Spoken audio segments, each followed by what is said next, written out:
Madame la députée d'être là, merci à l'ancien patron des patrons. Vous voyez là, l'extrême pluralité des voix sur LCI. On a l'ancien ministre libéral, on a Madame la députée de gauche, à côté de l'ancien patron des patrons. Vous êtes d'accord à peu près sur rien? On peut dire ça? Pas loin. On verra. En tout cas, pas sur grand-chose. Mettez un peu de poil à gratter, pardon, s'il vous plaît, Aurélie Trouvé. Commençons par vous, si vous le voulez bien. Il y a tant de voix sur ce plateau qui, les unes après les autres, vont dire « Oh, surtout pas d'impôts, il fait réduire, etc. » Est-ce qu'il y a une autre voix que cela? Bien entendu, la voie, c'est d'abord de s'attaquer au problème principal du déficit public. En réalité, la Cour des comptes le dit aussi, on a un gros problème parce que pendant 7 ans, eh bien, on a eu une multiplication des cadeaux fiscaux, notamment vers l'intérêt des plus riches et des multinationales. Je pense à l'impôt sur la fortune, une perte de 4,5 milliards par an pour les recettes de l'État. Donc c'est le gros problème. Et donc il faut restaurer les recettes publiques et notamment ponctionnant ceux qui en ont, qui ont le moins besoin aujourd'hui d'argent, qui sont les plus riches, qui se sont fortement enrichis depuis 7 ans. Les amis de M. Roux de Bézieux, ils peuvent payer davantage à l'augmentation de leur patrimoine financier. Pas que des et amis immobilier. riches, quand même. Geoffroy Roux de Bézieux. Non, je veux dire, il y a deux manières d'aborder la fiscalité. Il y a une manière un peu morale et puis une manière efficace. La morale, ça consiste à dire, il y a des gens trop riches. Alors après, chacun a son niveau de tolérance de la richesse. Donc, on va leur prendre de l'argent. Ça marche une année, voire 2, quelquefois 3. Mais au bout d'un moment, les gens, soit ils partent, soit ils contournent d'une manière ou d'une autre en faisant pas de revenus. Meilleur exemple, c'est l'héritage. Madame, alors c'est pas vous, mais j'ai débattu avec Madame Duflot sur une autre note qui voulait taxer l'héritage au-delà d'un certain montant. Je crois que c'est Mélenchon propose 90% au-delà de 10 ou 12 millions, je ne sais plus. 12. La première année, ça marche, les gens ne peuvent pas planifier leur mort. Mais au bout d'un moment, ils vont partir. Bon, et dans l'autre sens, et ça marche aussi dans l'autre sens, meilleur exemple, c'est la flat tax. Flat tax, on est passé, comme vous le savez, en gros de 45 à 30%. Et aujourd'hui, les recettes de la flat tax, de l'impôt sur le capital, sont plus élevées qu'elles n'étaient en 2017. Ce que je veux dire par là, c'est qu'un... On tue la poule aux œufs d'or. On est en train, on risque de tuer la poule. Si vous voulez, au bout d'un moment, on fait de la morale, de la philosophie, et ça s'entend d'ailleurs. Une fois, j'ai débattu avec Thomas Piketty, il m'expliquait, mais moi, je m'en fous, ça apporte moins, je suis là pour punir les riches. Bon, on comprend, c'est une autre vision du monde. Mais si on est là pour faire rentrer de l'argent, parce qu'au fond, on est tous là pour faire rentrer de l'argent, le plus d'argent possible, à un moment, il ne faut pas tuer la poule aux œufs d'or. Et donc, je pense que là, toutes les mesures qu'on nous propose, pas seulement Madame Trouvé, pour être honnête, parce que le concours Lépine a démarré très très fortement, vont tuer la poule aux œufs d'or. Donc on ne résoudra pas le problème. Alors d'abord, c'est pas seulement Madame Trouvé, en l'occurrence c'est le nouveau Front Populaire qui est arrivé première force de l'Assemblée nationale, qui est un programme solide, qu'on a bossé d'ailleurs à un certain nombre, des dizaines d'économistes, dont j'ai fait partie jusqu'à il y a 2 ans, parce que c'était mon métier. Mais voulez-vous tuer la poule pour la poule et donc, pour vous dire, c'est que, y compris, nous avons un programme qui n'est pas seulement basé sur de la moralité, mais qui d'abord répond à ce qui devrait être la première fonction de l'économie, c'est-à-dire répondre aux besoins humains. Voilà, et donc, par contre, les recettes de la politique de l'offre, entre guillemets, on les voit aujourd'hui. On a, on a d'abord un déficit public qui a explosé, on a une croissance en berne, un taux de productivité du travail en berne, une balance commerciale qui s'effondre. Donc, il est temps d'arrêter avec cette politique de l'offre. Et par ailleurs, sur l'imposition, la fiscalité sur les grandes entreprises ou sur les plus riches. Il n'y a aucune étude économique qui prouve qu'il y aurait une corrélation ou un lien entre ce taux d'imposition et la soi-disant délocalisation de capitaux ou d'entreprises. Et plus encore, et je finis là-dessus, il y a des pays comme l'Allemagne, le Canada ou l'Australie qui, par exemple, ont des taux d'impôt sur les sociétés plus importants que celui en France et qui, pour autant, sont très attractifs. Donc, même d'un point de vue de l'efficacité économique, tout ce discours qui vise à toujours baisser plus l'impôt sur les plus riches et les multinationales ne fonctionne pas. Je peux répondre avant de passer la parole à d'autres. Non, on ne demande pas de baisse d'impôts. D'abord, on demande la stabilité fiscale. C'est juste le point. Ensuite, malheureusement, les acteurs économiques, les ménages comme les entreprises, ils vont raisonner sur plusieurs années pour optimiser. Alors, on pourrait penser que c'est injuste. Il y a des gens, effectivement, vous l'avez cité, quelques gens sont prêts à payer des impôts. Mais la majorité des gens essayent de minimiser leur assiette fiscale. Entreprises ou ménages. La surtaxe, par exemple, qui est proposée, dont on parle sur l'IS. Bien sûr que les entreprises peuvent payer. Elles ont fait beaucoup de bénéfices. Mais la décision d'investissement en France ou ailleurs, qui sera prise en 2025, une fois qu'il y aura cette taxe, il y aura des gens à tort ou à raison, surtout quand on a des actionnaires étrangers, malheureusement, parce que le capital des entreprises françaises n'est pas détenu par des Français, qui vont dire je ne vais plus investir en France ou je vais moins investir en France. Et à la fin, il y aura moins de recettes. Alors, pardon, juste dernier point, vous dites on le voit dans le déficit public, mais les recettes fiscales, elles ont augmenté sous Macron. C'est les dépenses qui ont explosé. C'est bien le problème. Et on parle tout le temps d'impôts, on ne parle pas de dépenses, il faudrait parler de dépenses. Alors je laisse mes confrères vous opérer, et bien sûr vous, Alain Madelin, en priorité, puisque vous n'avez pas encore pris la parole. Donc, juste une question pour vous, Aurélie. Geoffroy Roux de Bézieux disait, il y a le risque que les riches s'en aillent. C'est un risque bien réel, on l'a constaté quand même pendant quelques années, où il y avait plusieurs centaines de contribuables qui avaient des revenus élevés qui quittaient le pays. Mais il y a un autre risque qui est exactement de la même nature, c'est-à-dire que le contribuable ne reste pas sous le marteau qu'il va le frapper, c'est l'économie au noir. L'exil fiscal du pauvre, entre guillemets, c'est l'économie au noir. Et de ce point de vue, si on augmente les impôts, est-ce qu'on ne prend pas le risque de dissuader la croissance des deux côtés ? C'est-à-dire en faisant partir le petit nombre qui est mobile, c'est petit, mais en condamnant les autres justement à se réfugier dans l'économie informelle. Et juste un deuxième élément, quand on voit qu'on est classé premier du monde en termes de prélèvement, on est à 48% de l'économie, c'est le chiffre Eurostat que vous connaissez bien. Est-ce qu'un responsable politique comme vous ne peut pas se dire, mais est-ce que je suis le seul à avoir raison ? Dans le monde entier, je suis le seul à avoir raison et le seul à vouloir introduire des niveaux de taxation supérieurs. Est-ce que ça ne vous pose pas question ? D'abord, premièrement, sur l'évasion, l'optimisation fiscale, il y a des rapports qui montrent qu'on est autour des 80 à 100 milliards d'évasion fiscale effectivement actuellement. Bon, les chiffres varient un petit peu, mais c'est des ordres de grandeur. D'autant plus qu'on n'en sait rien en fait. Il y a en tout cas un rapport parlementaire qui est sorti il y a un an et qui l'estime, après tout un travail, à 80 à 100 milliards d'euros. Et bien justement, ça demanderait des mesures beaucoup plus fortes que nous soutenons dans le nouveau Front populaire contre l'évasion fiscale. Je ne vais pas rentrer dans le détail, mais aussi des moyens supplémentaires. Vous parliez d'économie informelle. Par exemple, dans la DGCCRF, moi qui suis dans la commission des affaires... de la concurrence. Voilà, la direction... Et de la répression des fraudes. Et de la répression des fraudes qui permet d'avoir un grand contrôle justement sur toutes les pratiques d'entreprise. Et aujourd'hui, ces moyens de la DGCCRF pour contrôler les entreprises sont justement plutôt en baisse. Et c'est un problème, justement. Donc, vous voyez bien, il y a justement un certain nombre de fonctionnaires à augmenter dans certains secteurs, au contraire, pour mieux contrôler les entreprises. Ensuite, je voudrais juste dire... Vous ne répondez pas sur le fond, parce que ma question portait plutôt sur est-ce que vous contestez le fait qu'un individu ou une entreprise, elle veut se protéger, il veut se protéger, et qu'il veut gagner de l'argent. C'est pas infâme. Mais tout à fait. Mais moi, légalement, bien sûr. Mais que c'est pas infâme, quoi. Qu'on soit bien clair, parce qu'on nous caricature. Non, je vous caricature. Je précise ma question. Je ne suis absolument pas contre l'économie de marché. Par contre, pour une économie de marché fortement régulée. Et donc, les entreprises, elles jouent dans le contexte qui leur est donné. Donc, c'est pas tellement telle entreprise ou telle entreprise que je pointe du doigt. C'est la politique de l'État qui devrait être beaucoup plus forte en termes de régulation et où les entreprises, par contre, aient les mêmes règles pour tout le monde. Voilà, et effectivement, le premier responsable, c'est pas les grandes entreprises. Je vais peut-être vous choquer en disant ça. Non, moi vous me choquez pas. Non, mais vous me choquez en disant qu'on n'est pas assez régulé. Mais par contre, les premiers responsables, c'est les gouvernements successifs en place qui ont dérégulé, qui ont enlevé la régulation des entreprises et de la fiscalité. La parole aussi à Alain Madelin. Avec vous, Étienne Journel. J'ai une question très simple. Dans la droite, en fait, ça fait 50 ans qu'on n'a pas eu un budget à l'équilibre. Moi, j'avais moins de 2 ans. La droite est à peu près responsable de la moitié. Sous Sarkozy, c'était abominable. 28 milliards de hausse d'impôts et un déficit qui dérape de 400 milliards, par exemple. Qu'est-ce que vous dites ? Parce que c'est vrai que quand on entend la gauche qui veut toujours faire des dépenses, on a souvent froid dans le dos, mais la droite a quand même joué un rôle abominable dans tout ça, non ? Je dis que c'est une maladie sans frontières.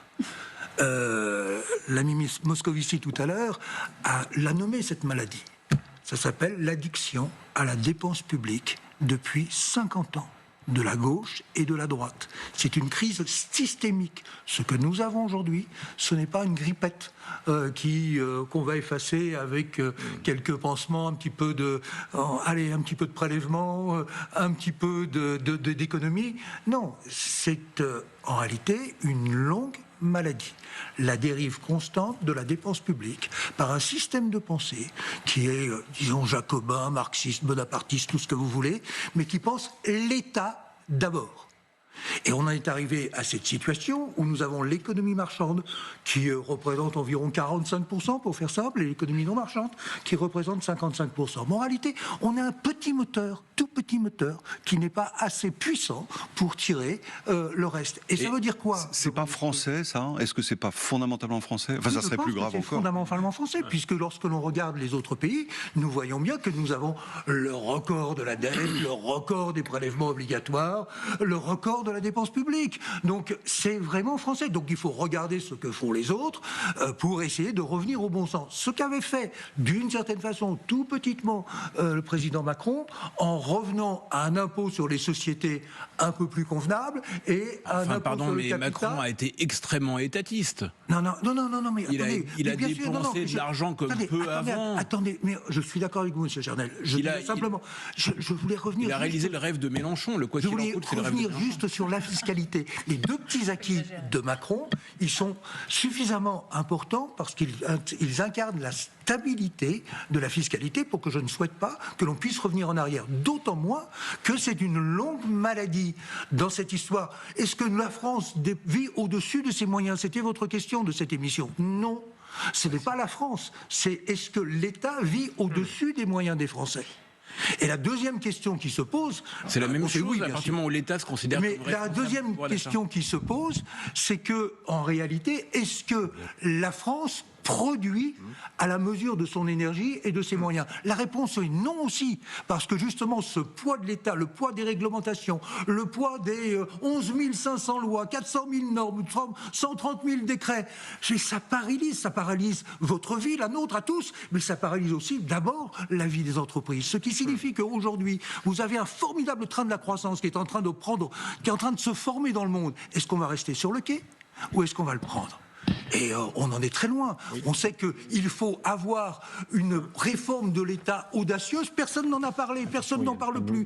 Je ne sais même pas s'il y a un ministre qui s'assoit chargé de cela. Mais de toute façon, c'est beaucoup plus qu'un ministre. La réforme de l'État, c'est repenser l'État dans toutes ses fonctions. C'est une grande remise à plat. Elle va être nécessaire.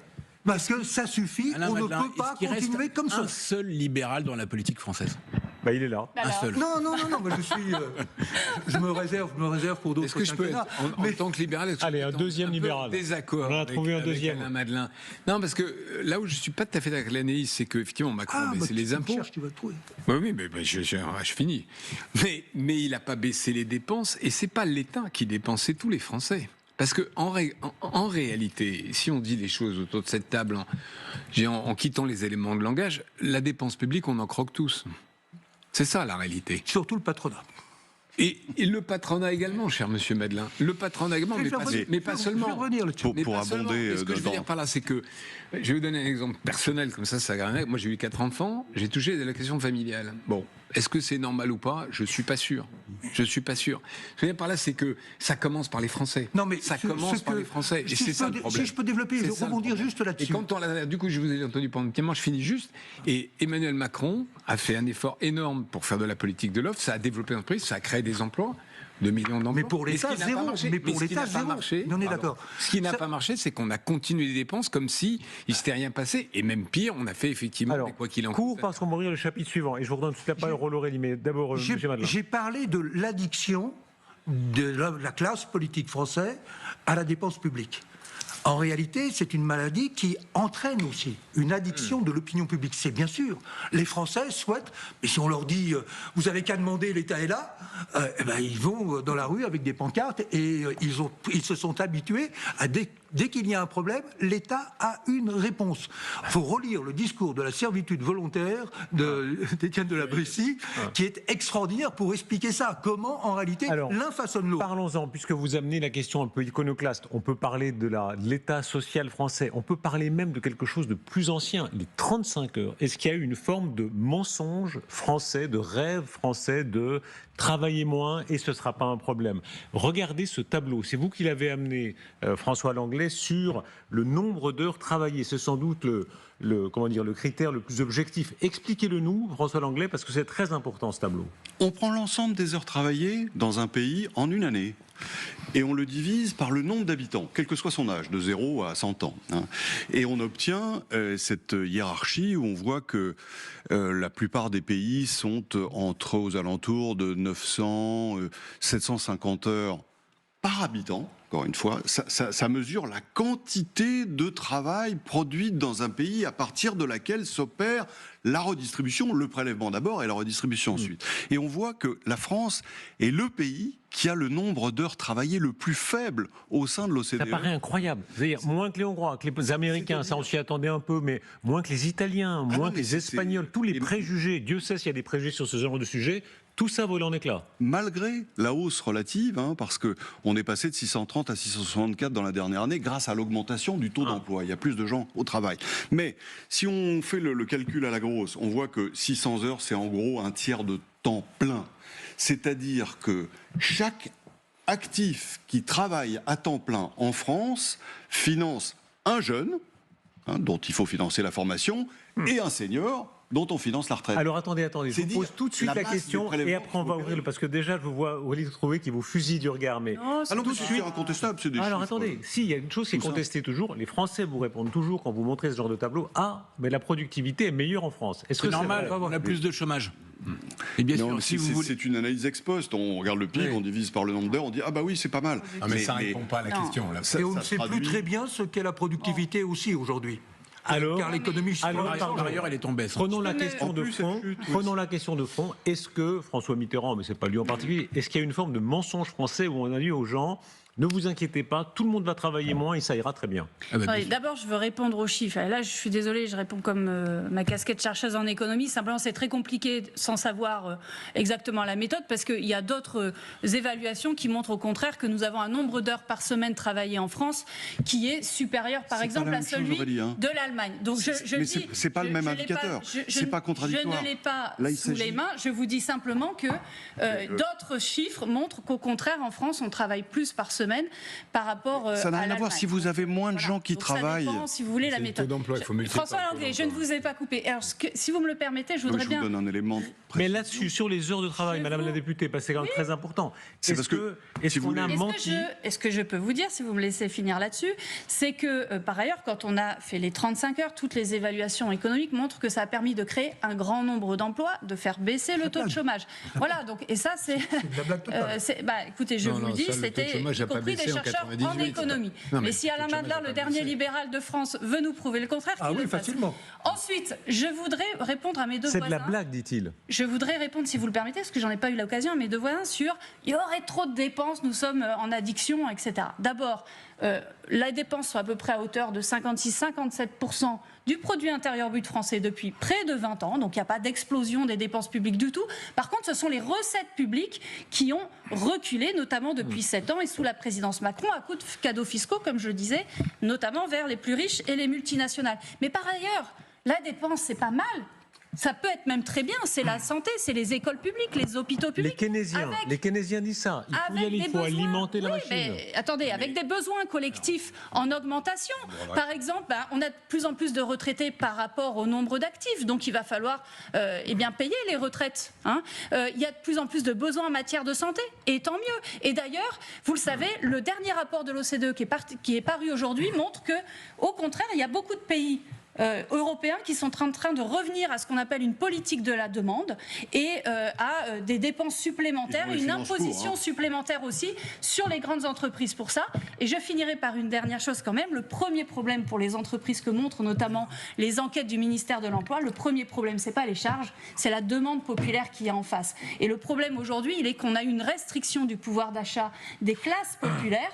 Et que, en face de ça, ça plombe le carnet de commandes des entreprises. Donc, je veux vous dire ceci, c'est que augmenter le SMIC, augmenter les salaires, eh bien oui, monsieur Roux de Bézieux, ça sera bon du point de vue des entreprises. Donc, dépensons plus et tout ira mieux. Deux réponses très simples. Sur la dépense, c'est pas mal en soi, on est d'accord. On a besoin d'écoles, on a besoin de forces de l'ordre, on a besoin de justice, on a besoin de prison, on a besoin de santé, etc. Sauf que nous, on dépense plus que les autres et ça marche moins bien. Le meilleur exemple, c'est l'éducation. comme vous le savez, on dépense plus que les autres et malheureusement on régresse dans le classement PISA. Donc on a un problème majeur d'efficacité de dépenses publiques. Sur le SMIC, vous auriez raison si on était un pays exportateur. Le problème, c'est que vous augmentez le SMIC. Vous allez avoir un certain nombre d'entreprises qui vont avoir un problème de marge, elles vont répercuter sur leur prix. Et le problème, c'est qu'on n'est pas dans un monde fermé. Les gens, ils vont acheter quoi ? Des écrans plats Samsung et des produits importés du monde entier. Dans un univers fermé, effectivement, le système keynésien marche. Mais ça ne marche que si tout le monde augmente le salaire. Mais ça ne marche pas. Je peux vous poser une question ? Oui, vous pouvez me poser toutes les questions que vous voulez. Vous avez vu, depuis 3 ans, vous regardez les chiffres de l'INSEE, on a baissé le salaire réel si on prend en compte l'inflation. Mais c'est faux. Regardez. Il y a eu des gains de pouvoir d'achat. Non, ça, pardon. Sur les 3 ans lycée, il y a une baisse du salaire réel moyen du salaire mensuel de base. Par ailleurs, vous êtes d'accord qu'il y a une baisse des charges sur les entreprises assez forte. Et le résultat, c'est quoi ? C'est un effondrement de la balance commerciale. Comment vous expliquez ça ? La balance commerciale est déficitaire depuis 1974. Oui, mais elle s'effondre là, sur les dernières années. Étienne Journel. J'ai une question très simple. Il y a un économiste qui est assez réputé dans le monde, qui s'appelle Olivier Blanchard, qui est ancien chief économiste du FMI, et qui est plutôt un social-démocrate, qui est plus défini comme étant plutôt de gauche. Avant les législatives, il a évalué les programmes. Pour les législatives, il a dit que le programme du RN nous mènerait probablement à voir le FMI à Paris en quelques mois. Et un peu plus tard, il a regardé le programme du NFP et il a dit c'est encore pire. Ça vous quand même, ça vous remue pas ? Vous dites pas, c'est un type qui est plutôt de gauche, le centre-gauche, on va dire, et qui dit que votre programme était encore pire que celui du RN, dont dit-il je ne le mènerait à la ruine. Vous savez quoi ? Il y a eu des tribunes de dizaines d'économistes de haut renom, de Gabriel Zucman à Thomas Piketty et bien d'autres, qui au contraire appuient fortement le programme du nouveau Front Populaire. Des économistes d'extrême gauche. Je n'ai pas dans l'idée, et j'estime énormément Olivier Blanchard, j'ai d'ailleurs débattu avec lui il y a quelques mois, j'estime beaucoup son travail, mais j'estime aussi que nous ne sommes pas sur les mêmes positions. Et vous le savez très bien qu'entre économistes, nous avons aussi des options politiques différentes en réalité, et nous ne sommes pas sur la même option politique, tout simplement. Voilà. Que l'économie était. Faut dire un mot. Non, malheureusement, elle n'est pas neutre en fait. Grand naïf. Ouvrons le débat suivant, celui des actrices et des acteurs économiques. Merci beaucoup.